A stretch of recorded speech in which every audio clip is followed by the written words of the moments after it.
The broadcast is now starting. All attendees are in listen-only mode. Good morning, everyone. This is Vanish from WSI ALM along with Armando Alas. We're here bringing you another edition of our LaunchPad webinar series. It's the 15th of April, and we woke up to some nice fresh snow, believe it or not. But we got a big snowstorm today in the morning, which wasn't the best of things to wake up to. But hey, what the heck? It's Canada, right? So Armando is joining us as well. Good morning, everyone. Glad to be here this morning and look forward to a great LaunchPad webinar today. Terrific. Thanks, Armando. So the usual format, everyone, we got the latest news and articles that we'd be covering at the beginning of the webinar, and then we move on to a really exciting case study that Armando has for you.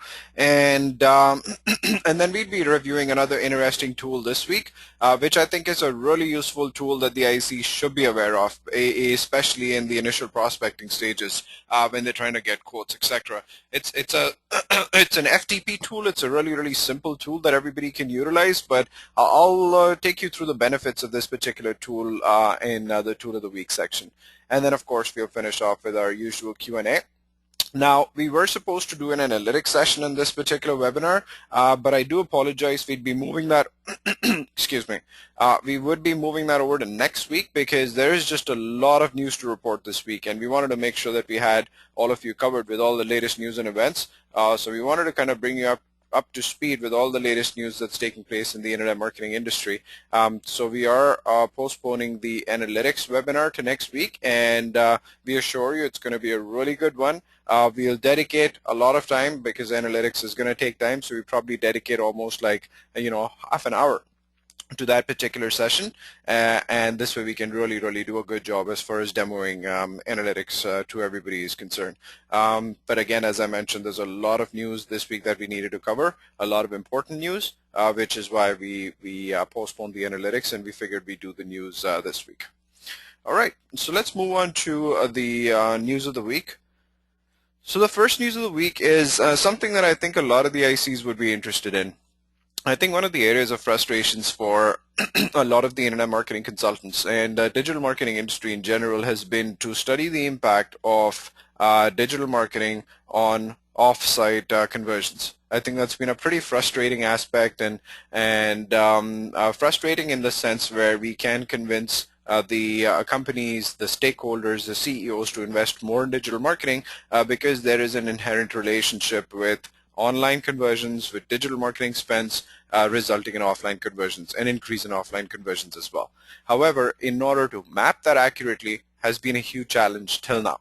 So Google's partnered up with companies like Datalogix and Axiom, and what they're basically doing is that they're basically experimenting with smartphone location data so that they can actually track offline store visits and tie them back in with the ad exposures on mobile devices. So there's, if you might know, Facebook and Twitter have already started doing that, where they've again tied up with Datalogix, and they are showing how doing sponsored tweets or tweeting and the amount of impressions that you're getting based on our tweets and your sponsored posts in Facebook is giving you a boost as far as your offline sales or offline visitors are concerned. So they're already giving some preliminary data, so it wasn't long that Google would kind of jump into the same mix as well, and that's what they're doing right now. So they're doing a test pilot right now where they've tied up with these two big data aggregators, and they're basically testing to start reporting data on impressions and what impact it's having as far as your offline sales are concerned. So this is like just the first step in mapping offline sales and tying that in with digital spends, and I'm pretty sure that there's going to be more. There's a strategic reason behind this as well. I mean, Google's kind of tapping out as far as the digital marketing spends are concerned. They want to take more and more share away from your traditional ad spends. And what's the best way to do that than actually to show you that digital spend has an impact and a huge impact on the offline conversions as well. The official spokesperson's comment was that we're running a number of tests to help clients use their own sales data to determine and measure how their search campaigns impact sales. So definitely a direction that Google's headed, and this is one of the most exciting developments for digital marketers because we can now even ask for more budgets and a portion of even the offline budgets once Google starts putting this in data in together. So a pretty exciting development. We'll stay tuned and we'll keep you updated on what takes place. Excellent. So 2013's advertising data came out. The Interactive Advertising Bureau, the IAB, just recently launched that data for 2013. They collated all the information, and no surprise, the Internet was the top of the list with $42.8 billion of the advertising revenue share in 2013. Pretty massive. It definitely grew year over year. Now television, if you add up broadcast television and cable television, was still the #1 advertising media, because if you add up 40 and 34, you're looking at about 74 plus there's some percentage there, so you're looking at about 75%. So 75% is still broadcast and cable, but the internet was around 42 billion. So broadcast and cable brought in about $75 billion. Internet was about 42.8, and then followed up by newspapers at 18 billion, radio at 16 billion, magazines at 13 billion, out of home around 8 billion, video games 1 billion, cinema was around around $800 million. So the internet, I mean, as individually, as an entity in itself, is the highest advertising revenue generator, $42.8 billion, followed by, if you tie in television combined, they brought in about $75 billion.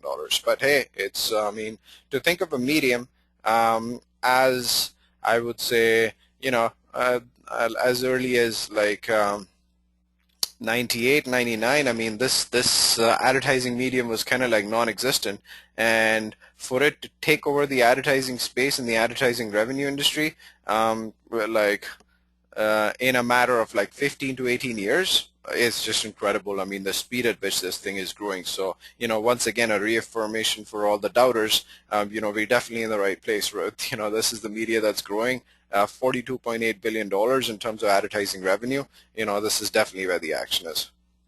Great. So another interesting stat that I wanted to show everybody related to this particular data, the IAB ad revenue report for 2013, was the breakdown of digital. So where did this $42.8 billion really come from for the internet? So as we see, search, which is essentially as like your search engines, was 46%. So that's where the chunk of the revenue came from, and search was almost $18.4 billion. So that was the largest digital channel in terms of ad revenue, generated about $18.4 billion, and display was next. Display was at about 21% as far as advertising revenue is concerned, followed by mobile, which was at 9%. But if you look at all the segments in terms of what's the fastest growing segment, mobile was the fastest growing segment at $7.1 billion.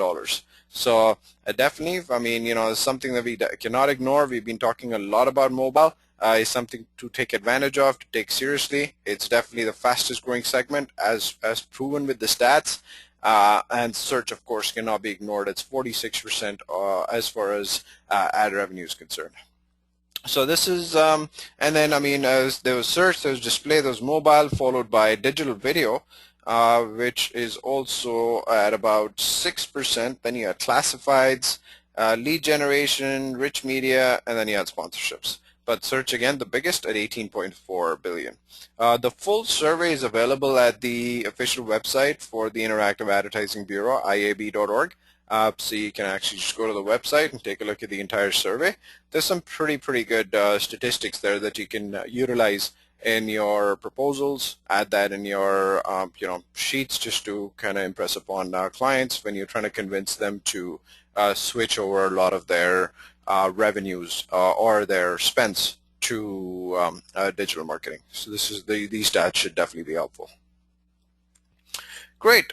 So the next news that we had for the week was Google testing out video search results without the thumbnail images. So now traditionally, when you look at the video search results that are coming up in Google when you're typing in queries that might trigger video ads, it's the traditional search is kind of like how it's displayed below where my pointer is right now. So you see the search below airport hotels, search 184 airport hotels, and then you see that the video thumbnail on the left-hand side in the bottom result, and then you have the display URL, and then you have the description. So Google started testing out video search results in a different format, which is essentially without thumbnail images. So over here you see instead of the thumbnail, what you're seeing is you're seeing a gray play icon, and you're seeing the time of the video.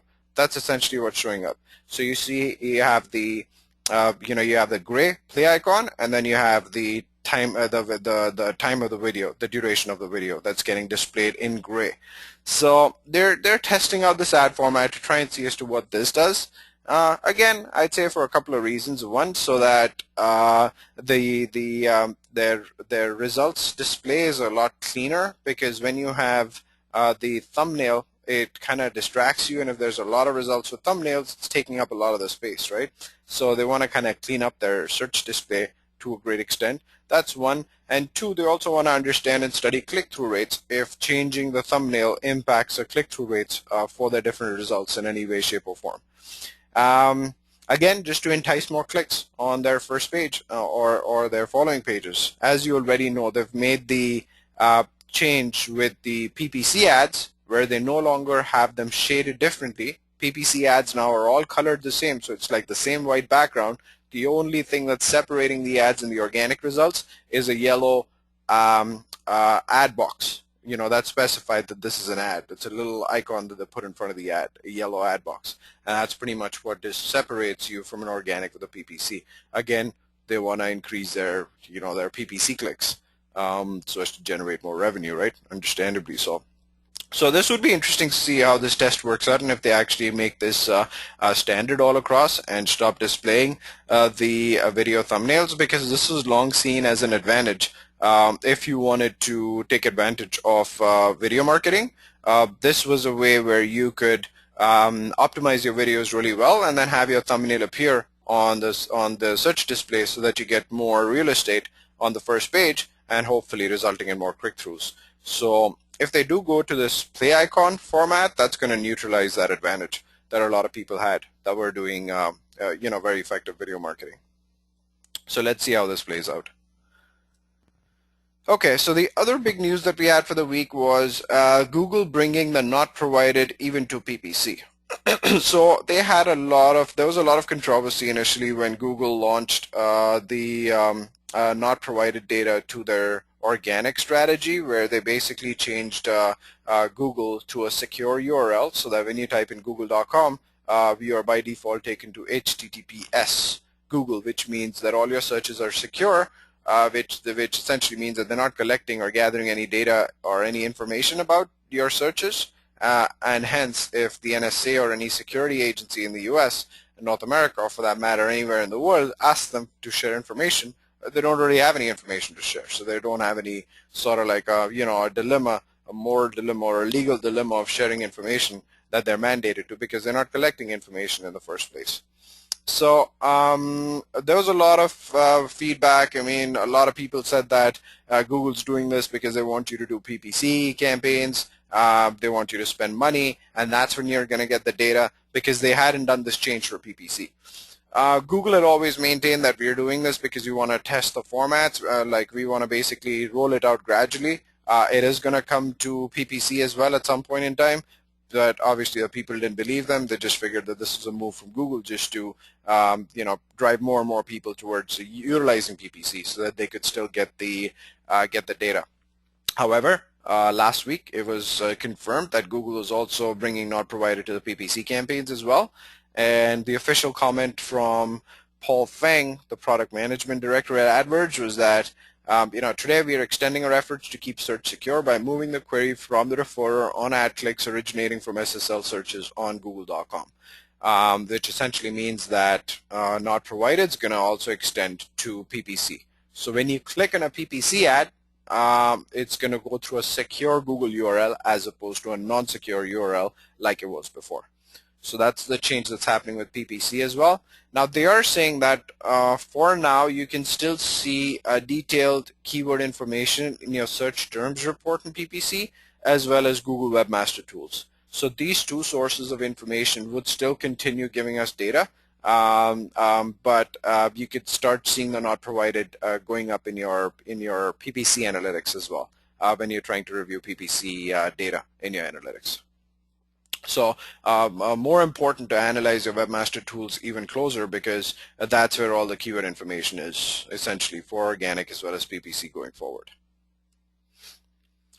Great. So there's three major, like I guess 4 agencies, 3 data agencies and one agency that's working in digital marketing. ComScore, Newstar, Localese, and Agency 15 Miles. They did a small survey. I mean, it wasn't by any means a big survey. I mean, it was only about 10,000 people, I believe, that they did. So they did a local search study survey, and one of the questions that we found interesting for these people that was asked was, what is the most important information that to be shown on maps? So when you're looking at local searches, whether it's on your mobile device, whether it's on any other device, what do you feel is the most important information to be shown? And 56% of the people responded back by saying that the hours of operation are most important for us. Now again, by no means was this an exhaustive study, so as to us make the overall assumption that across the board for local searchers, the hour of operation is the most important thing. That is definitely not a very accurate assessment to make. It's a very small percentage of people, like I said, around 15,000 people that was polled as far as this particular survey is concerned. So I would not take this data totally seriously and then just kind of take this as the mainstay, but it's definitely a good indication of what people are looking for.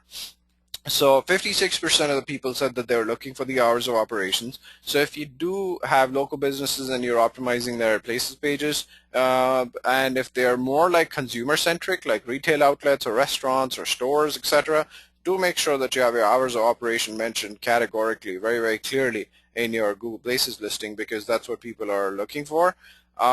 Special offers and coupons is another area that people are very aggressively looking for as far as the local maps listings are concerned. So if you do have any special offers, convert them into coupons and then utilize the power of Google Coupons, where you can actually put in coupons in your local pages and advertise that. So I would highly recommend you looking at the special offers and coupon section in your Places account and taking advantage of that, because a lot of people are looking for that. The other very important section was ratings and reviews. So people are definitely paying attention to ratings and reviews. So make sure that you have profiles in sites like Yelp. And at the end of the day, I mean, you are providing good customer service. You shouldn't at all be incentivizing people to put positive reviews, but there's ways to do this. And I'd given the examples of one of my doctors on how he was encouraging people to post reviews about him on Yelp and other sites, where when I went to visit him, and it was great, I had a good consultation, and then when I was exiting his clinic, the receptionist handed me a printout, like literally it was sort of like a tier sheet. So it was very small. It was just like a little square. So she tore that off, and then she had it was kind of like a tier sheet, where in one sheet you can have 15 of these, and there was 3 lines of text in there. If you enjoyed the visit to our clinic today, we'd love to hear from you. Here's a couple of sites that you can post your review on. And there was Yelp, and then there was a doctor-related website, doctor reviews-related website that was also highlighted in that handout that was given to me. Very cheap and expensive way of really pushing people to give you reviews. I'm sure it didn't cost them a lot of money. It was just a one-sheeter that they had to print out, and in that one-sheeter, they made 15 or 16 handouts out of that one-sheeter, and the receptionist simply just handed me over one of those slips saying, here, here you go. If you enjoyed your visit today, please definitely visit us on our website. And here's our Yelp profile. Here's the doctor's review profile. Please comment on it. We'd love to hear from you. And that was all the receptionist did. But I just thought that was so powerful. It actually made me go to the website, look at the other reviews that were posted, and then post one myself. So there's these small things that you can do so as to influence positive ratings. When you know that a customer's had a good experience, hand this out to them so that they can actually put in a positive review for you in these sites. Great. So these were some of the findings from this particular local search study. Again, as I mentioned, please take this with a grain of salt because there was only about a very small portion of people that were taken into account as far as this particular poll is concerned. But data is data, so definitely have to take that into account. Great. Moving on. So here's another interesting thing that Facebook is testing out. All right. So in your profile, you'll see that there's a little section that they're starting to test out, and that's the popular pages in your area. So if you're logged into your profile, like in this case, the examples of this gentleman by the name of Samuel Edwards, he's logged in. He's based out of New York. And what he's also seeing is he's obviously seeing what's trending. So, you can see Southwest Airlines, you can see Russell Westbrook, you can see Lana Del Rey, the singer. And then right below that, you have popular pages in your area. And the popular pages in your area, according to Facebook, are based on the number of likes, the percentage of engagement. So again, there's a formula that they're utilizing to calculate the popular pages in your area. And this is a new section that they're testing out. Most likely, the analysts are saying that this popular pages in your area section is going to be very soon monetized because nothing else is. You can't pay for a trending Facebook post, right? So you can't essentially pay for that. But what they're saying is that this popular pages in your area is essentially going to go the advertising route so that you can start paying for your Facebook page profile to appear in the popular pages section in this area over here. So something to take a note of because Facebook's starting to get pretty interesting as far as the opportunities that they're giving us. Facebook PPC is already out there, a really good medium. Not more so for getting people to spend money. Social media is not very famous for that. People kind of shy away from their wallets when they're on social media profiles, but definitely good for coupons. And there's some promotions that have been really successful on Facebook. Like the one that comes to mind is one of the promotions that Gap, the apparel company, they ran in the US and Canada, but I'm definitely sure about the Canadian campaign that they had where they utilized Facebook and Twitter for one day, just for 24 hours. They gave out $50 vouchers, gift vouchers for $25. So they're giving out a $50 voucher for $25. It was only for one day, and they sold these vouchers via Twitter and Facebook, and it was just insane. I mean, it was crazy. They sold I believe 150,000 vouchers in less than 5 or 6 hours, and that thing just spread like crazy. So again, depending on the offer, depending on the company, depending on your product, social media, advertising can be pretty effective. But this is the new Facebook test that they're essentially doing as far as popular pages in your area are concerned. So this new section, which people are thinking is going to be monetized very soon. So that's going to be another opportunity for people that are advertisers that are interested in doing Facebook PPC advertising. This might be an opportunity. Great. I want to hand over to Armando. Armando's got a really interesting case study lined up for us today. So Armando, over to you. Thanks, Anish.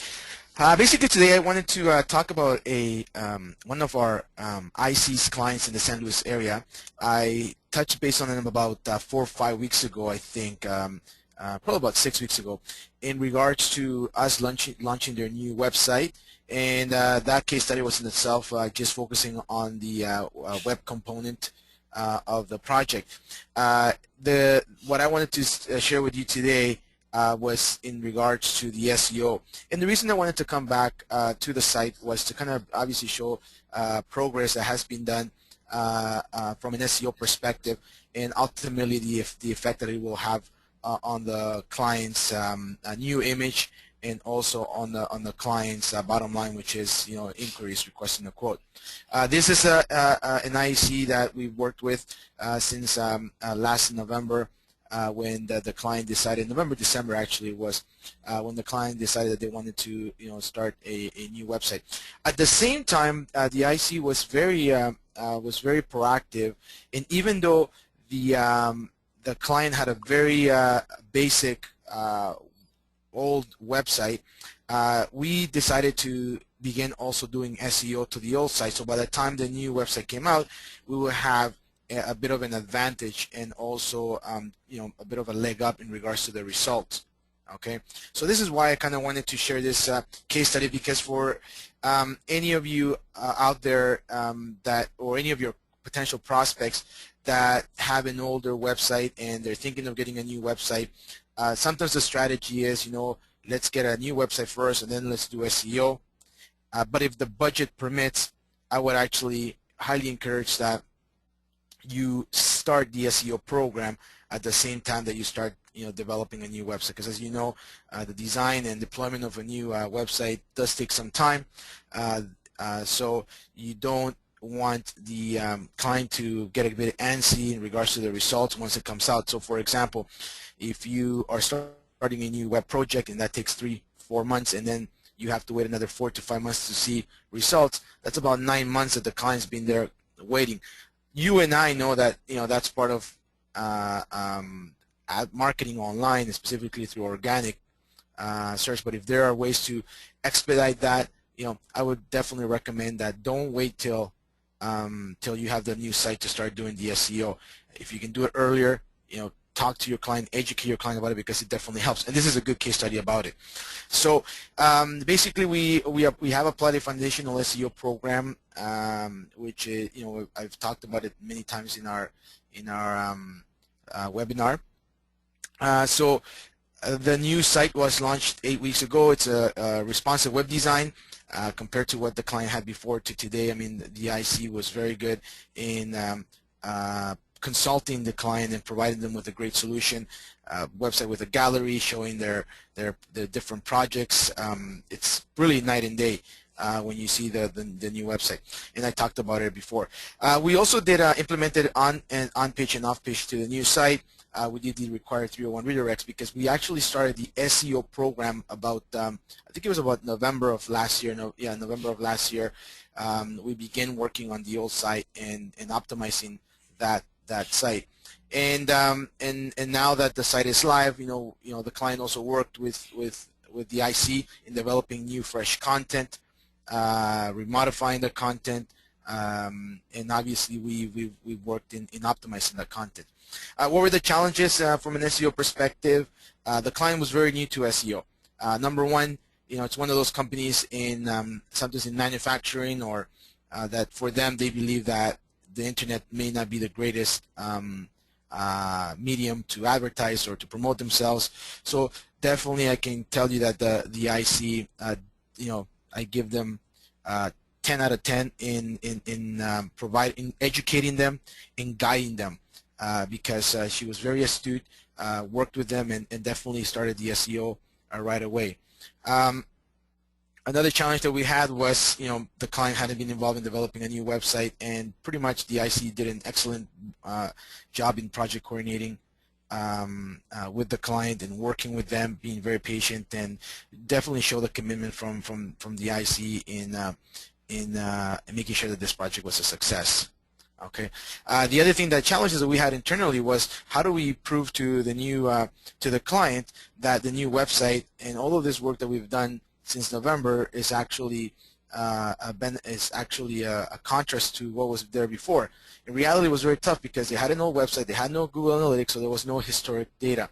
So it was very important for us to somewhat boost our efforts in order to make sure that once the new website was launched, results will be shown. Because we started the program back in November, you can start. Avinish, can you just go to the next slide, please? Great, thanks. Because we started back in November, you can start seeing now some of the results, the groundwork that was laid out back then. If you look at the first thing that I want to show you is the overall organic search traffic. You can start seeing that it was very stable. Traffic being a performance. You can see that as of February, there's been a spike, and that spike has continued on into April. Right now, I've only shown until the end of March, so you can see that from all the organic search traffic, meaning Google, Yahoo, Bing, and other search engines, you can start seeing the results pretty much growing organically as well. You can see the increase in traffic. The site was launched towards the end of February, and that's why you see a little bit of a dip in traffic from January to February, because we had 1 or 2 or 3 days that we didn't have the site up because we're launching a new one, as well as obviously it was a short month. But when you look at the last, from February to March, you can see that now we're starting to see progression. Okay, so it's important that when you're doing your presentations, your monthly presentations to your clients, that apart from showing them the month-to-month report, if you are able to show some progress through more of a date range report, it definitely educates the client, and clients are visual. I mean, there's a majority of clients that are visual. It will definitely help them understand what you've been doing for the previous months. On the right-hand side, I've also shown not all of the keywords, but some of the keywords in regards to progression. Okay, and it's also good when you're meeting with your clients. It's good to show the good and the bad. Because there were so many, we're focusing on 3 geo targets, and I've only shown 2 here. If you look at it in month 1, keywords such as sheet metal fabrication, San Luis was ranked 82. By month 3, we had jumped to 25, and in month 5, we've pretty much ranked 4th. And that's very important. We have been working very diligently with the IC, making sure that we have the Google Place optimized, that we have everything, local citations, local directories, so that way we could show some boost in San Luis area, that's where the client's location is. And we started focusing on some keywords, specific keywords. As you can see, there are some keywords that are still lagging behind. For example, if you look at metal fabricator San Luis, we weren't even ranked in the top 100 back when we started. By month 3, we were in 71st spot organically, meaning on the search, and now we're in 20th. So again, this is a very good example to show your clients that SEO does take time. Some keywords will be optimized very quickly or faster than others, right? So it's important that you kind of educate your client, as well as if you notice, for example, on a monthly basis, what we've seen is that having fresh content on your site is very key. If you see that 1 or 2 or 3 keywords are lagging behind, for the next month, your strategy should be to focus on those keywords and lift those keywords up. And from our end, what we typically do is we focus our SEO offsite strategies on lifting those keywords. Again, it has to do also with competition. Okay. So that's also important to note.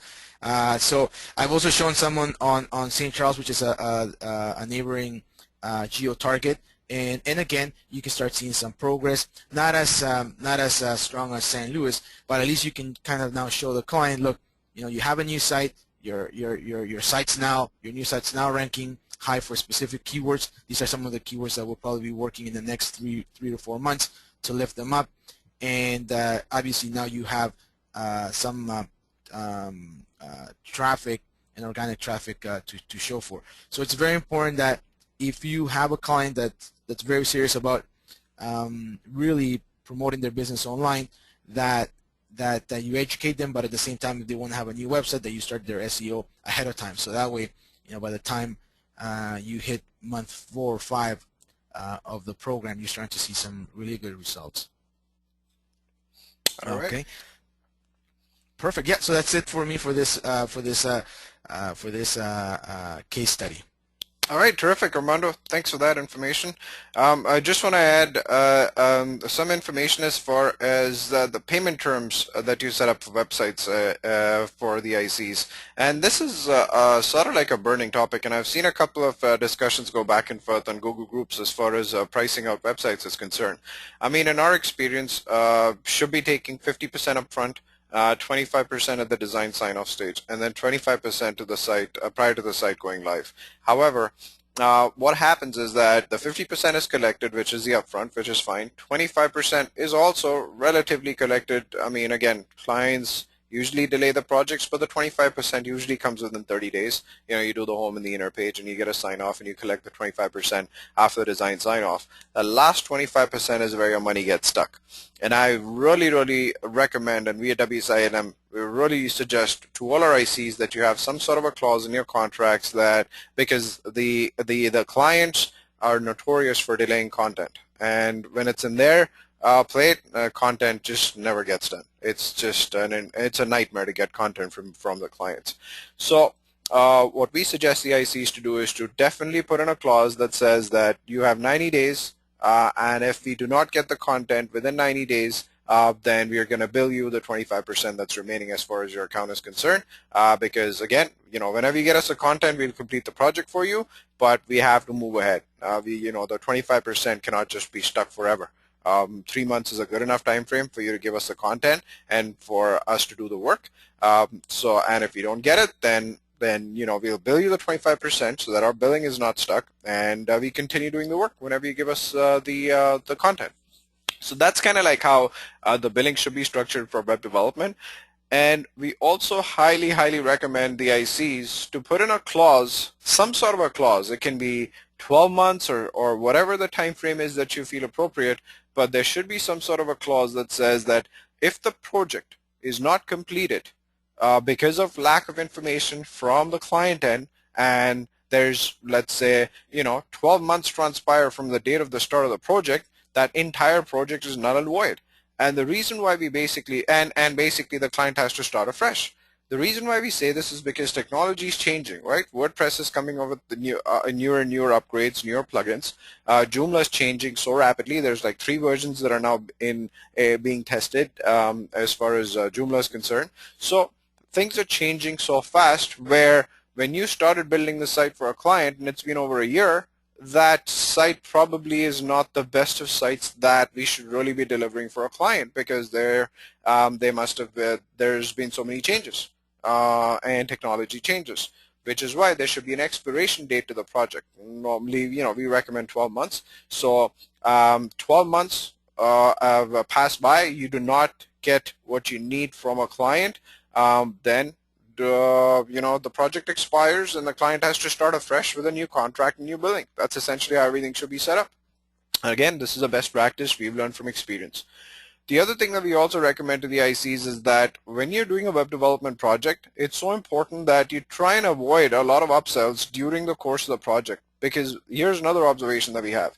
The more upsells you do, hey, change this plugin, the client wants, you know, a better slider, or the client wants a video gallery as well. So the more changes that you do in the project, the more it delays the project. So the best thing to do is to have the project launched in phases. So you have phase 1 that starts off kind of with the original scope of the project. Stick with the phase 1. And then all the changes or any upgrades that the client wants should be a part of phase 2. When the site's actually launched and live is when you basically do phase 2. Do not interrupt phase 1 by adding a lot of upsells and add-ons, because that just messes things up and it increases the timelines. So it's better to do all the upsells as a part of phase 2 when the site is live. Stick with phase 1, which is the original scope of the project. Just wanted to give a few tips on web development to the ICs. All right, so moving on, we have, so this week, the tool of the week, we wanted to showcase an FTP software. It's called FileZilla that we wanted to showcase to you guys. And the reason why we wanted to do this is because a lot of the times we get requests from the ICs where they're like, okay, well, I have this prospect and I'd like to make these following changes on the website. Give us a quote. So for us to give you a quote as far as any changes to a website, to an existing website are concerned, we do need the FTP or the CMS access so we can understand the backend infrastructure, see how user-friendly it is before we go ahead and give you a quote. In order for us to get that, we need this information, the FTP or the CMS. Now we've seen, and this is again a cause of frustration, where the IC gets the FTP or the CMS access, but of course they don't have the means to check the access or the legitimacy of the access. They send it to us. We reply back saying it doesn't work. They go back to the IC gives them something else. We check it again. Unfortunately, again, it doesn't work. There's a lot of back and forth, and it's a frustrating experience for the ICs. It's a frustrating experience for the clients. It's a frustrating experience for us as well, because we want to do things efficiently and as timely as possible and as quickly as possible, because, I mean, for us, again, we want to roll out stuff as soon as we can. So what I advise, or what we advise at WSI ALM across the board, is for the ICs to install FileZilla. It's a very simple software that you can basically install in your local machines so that when you do get the FTP access, you can check it really quickly yourself to see if it's working or not while the client's on the phone, so as to avoid all this back and forth and the frustrations of going back and forth as far as communication is concerned. So that's the main purpose of actually showing you this tool for this week. So the way to get FileZilla is to just go to this particular website, which is FileZilla/project.org. So just go over there, and you don't need the server version. All you need is just the client version, because you're just checking the access to see if it's working or not. So just click on the download icon for the FileZilla version. It's going to link you to an exe file. All you have to do is just click on download now, the exe file, and then just follow the steps, and FileZilla is going to be downloaded. When you do have FileZilla downloaded, here's how it's going to be looking like. So let me show you how FileZilla, once it's downloaded, looks like. Oh, sorry. I gotta minimize my windows here. Okay, so when you do have FileZilla downloaded, this is essentially how it looks. So you'll have an icon that's going to be displaying on your desktop, the FileZilla icon.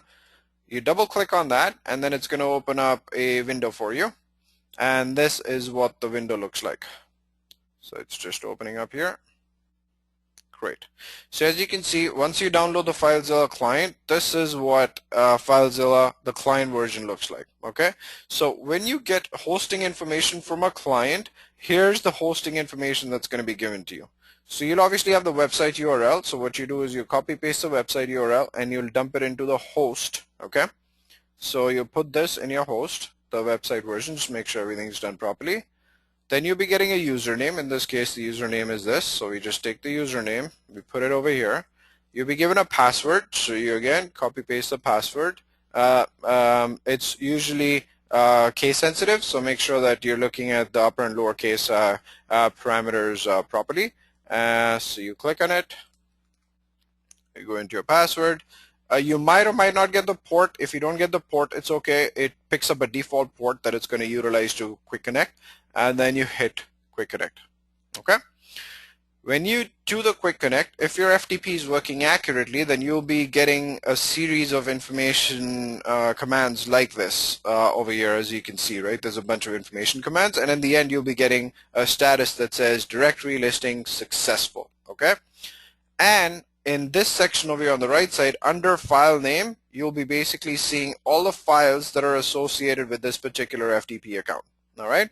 This means that you've been successfully able to access the FTP of this website when you see successful. Okay. When you have an error, when you're not able to access the FTP, here's what's going to happen. So I'm just going to change my password, and I'm going to try and do a quick connect. Abort previous connection and connect in a new. Let me just cancel this. All right, quick connect. Abort previous connection, connect in a new tab. You see that?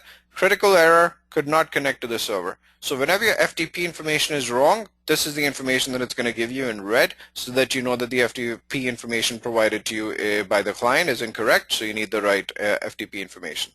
So going back over here, I'm going to correct my FTP information with my correct password. I'm going to hit quick connect, and as you can see, directory listing successful.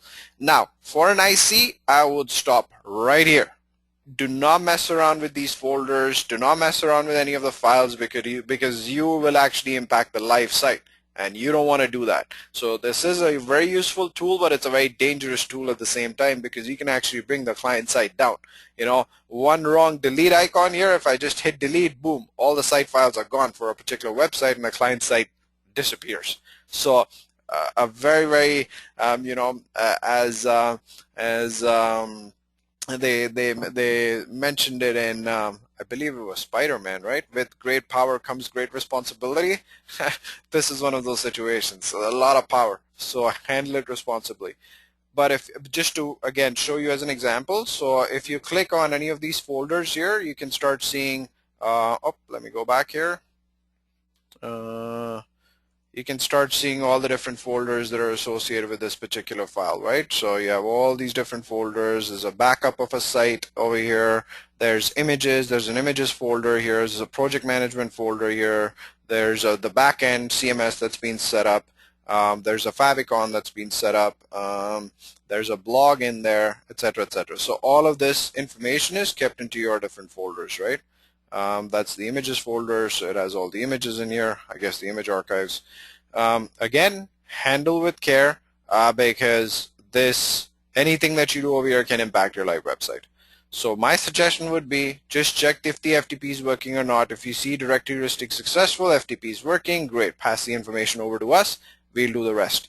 Stop right there. But if you are very FTP savvy and if you want to break it down and see, what else they have, sure, go ahead and, play around with it, but be extremely, extremely careful. So this is the tool that we wanted to demo for this week for the ICs. Great, let's take questions now. I do see that we have a few questions. Let me just come back to our right window. Give me one sec here. All right, great. You all know about WSI ALM, so I'm just going to put up our contact information on our screen. If you have any prospects you want to pitch to, definitely give us a heads up and we'll take care of that for you. Okay, so Christy, hey Christy has a question. Did you see any difference in traffic from the months before you started SEO through prior to launch? Here it looks like the only spike was at the site launch stage. Not sure if Armando's around, Christy, but I can definitely answer for him.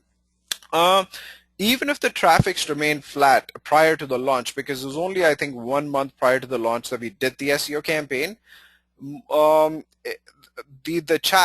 advantage to doing SEO prior to a site launch, and there's the on-site SEO and there's the off-site SEO.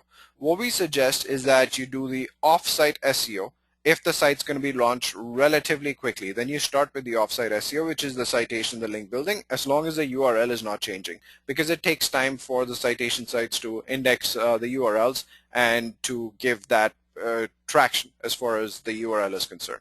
So as long as the URL is not changing, we suggest that you start off with the off-site optimization, which is the link building, that you start off with. The on-site optimization, which is the actual implementation of the meta tags, the optimized content, etc., is something that you have to take a call on.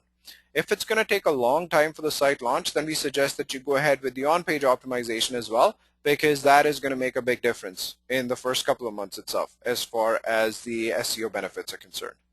However, if the site's going to be launched relatively quickly, let's say in 30 days or so, then it's advisable to wait to do the on-page for the new site, because you don't want to repeat the process. You don't want to have to do full-scale on-page optimization for your old site and then repeat the process for a new site. That's kind of like the process that we follow. Depending on what you do notice a difference in traffic even for old sites based on what methodology you follow. Now, if you follow the off-site, the link building methodology, you'll not notice that much of a difference as far as traffic is concerned, because it does take time for the links to establish themselves and get registered with all the directories and indexed by Google. So it matters on what sort of an approach or strategy you utilize. Great. Guess we don't have any other questions for now. Terrific. Well, thanks everybody for attending another edition of our LaunchPad series, and hope everybody has a great week. It is a short week. It is Easter weekend as well, so we take this opportunity to wish all the ICs a very happy Easter from all of us at WSI ALM. Hope everybody spends and has a great time with their family this weekend. And we look forward to seeing you next week, Tuesday, with our analytics edition as promised. Thanks, everyone. Take care.